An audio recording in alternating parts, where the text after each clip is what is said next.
I am Udo Schliemann, Principal Creative Director at Entro Communications here in Toronto. I came 17 years ago to Canada and enjoy it here and like it.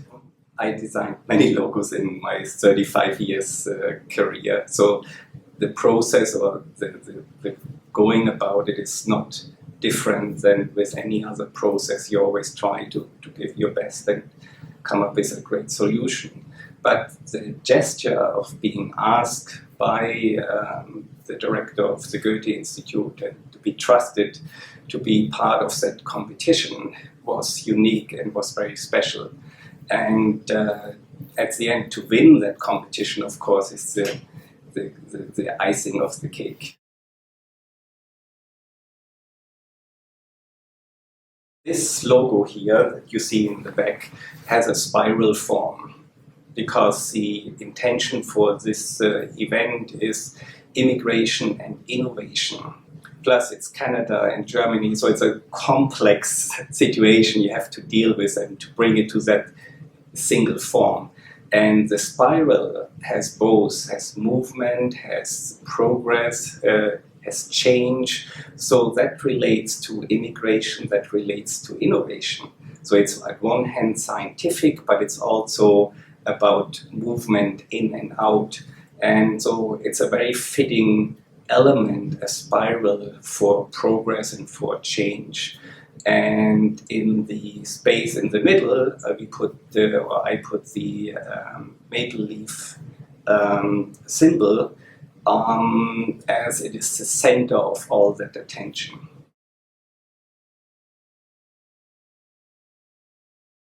When I create a logo, I always start with sketching. The hand-eye connection or hand-brain connection is so much faster in creating a logo than if you go to the computer right away. After these initial phases of sketching and finding ideas, then I bring a selected group into the computer because the computer is good to do variations and the refinement and make it very precise. But the sketching is always at the beginning, finding the right idea, trial and error. And that's a starting point. I also try to start with basic forms, square, circle, triangles, and go from there. Because what we try to do is always find a simple idea, as simple as possible, to convey what the company, the festival, an event is about, to bring it to one single entity.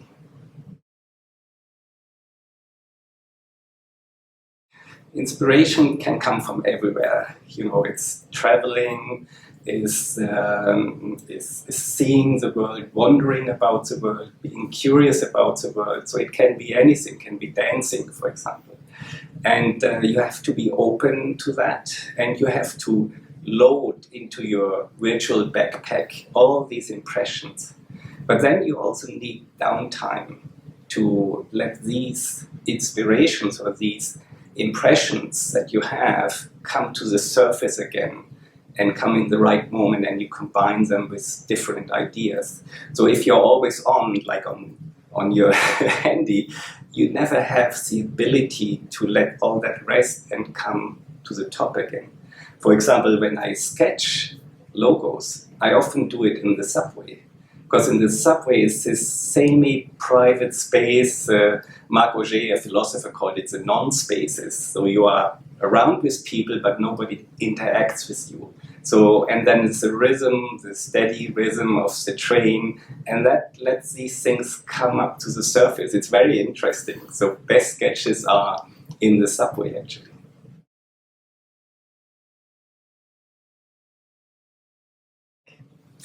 Yeah, I worked with Anton for 15 years, so right out from school, from university. And like he was a special, a unique figure in German design and a genius, basically. And growing up beside him and get your formation with him was really unique. And he came in every day and sat beside each young person, young designer, and went through the daily work. At that time was all done by hand. So, and discussed it with you and gave reasons why this form is better than the other, or why this idea is better than another idea. And this over 15 years, this is an incredible asset that you have. And basically it grounded me in my design sense and design sensibility. And that is so important, especially when you go abroad where you might get off balance because you see other things. It grounded you, and for us young people, that was the center of design at the time.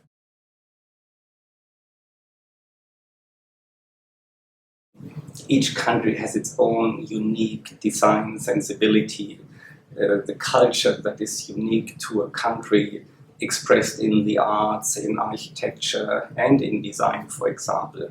So each country should have its own unique look and feel. However, you know, Canada is a very, very young country, besides from the native inhabitants, which are here for thousands of years. So, and it's based on immigration. So each immigrant brings a little bit of his own culture, of its own identity to his work, to his life and environment. So it's harder for Canada to carve out a very unique style in design as, for example, in Germany, that has a long tradition in design, especially in very minimalistic logic design. The school of Bauhaus or the Ulmer school were all examples of that very minimalist and systematic approach to design. And that's maybe a difference between Germany and Canadian design that is more international, I would say. Canada is at an interesting place right now, because Canada traditionally is known for nature and its resources, of which Canada has plenty, but not for design, for example. So I think we are in a phase of awakening. We have to trust ourselves that we are able to produce great things in design, and you see it on all corners, in architecture, in textile design, fashion, in graphic design, in 3D design. So there's so much talent raising to the surface, and that needs to be now put out. An office like Entro Communications is already known internationally, and we are spreading out our wings, and we become known for design excellence. And so are many other companies who are now just starting to get, while Canada as a whole is starting to get more known in the world and finds its place in the world, and so will be design. There are designers here in Canada that are already internationally known, like Karim Rashid or Jabo Puschelberg in interior design. They are already working around the world. In graphic design, it's block design, for example. Concrete design is up there.